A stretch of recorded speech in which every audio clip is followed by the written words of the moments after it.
So to roll out your forearms without assistance from a lovely assistant who may be busy filming with a camera or something like that, grab the pizza roller and basically you can roll up or down, but you have a big bunch of muscle groupings on the top here where all your tendons join up.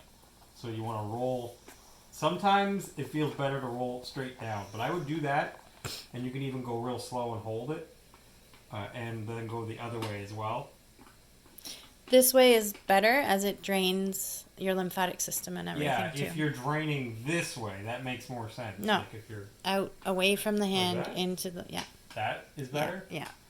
Okay, well, I've done both ways, but it loosens up all the muscles. Desiree is saying to basically roll this way. And that feels good.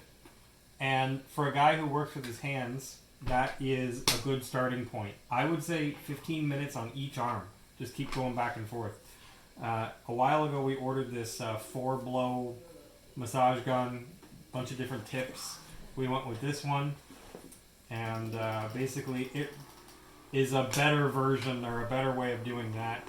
Same thing, just go over all the muscles up there. One thing I've learned recently is that when your arm is up in this position, the two bones that go through your forearm are straight, and when you have your hand down like that, they're crossed over. So if you're going to rub the back, you might want to do it this way, so you're not rubbing two bones crossed over each other, and then straight down like that.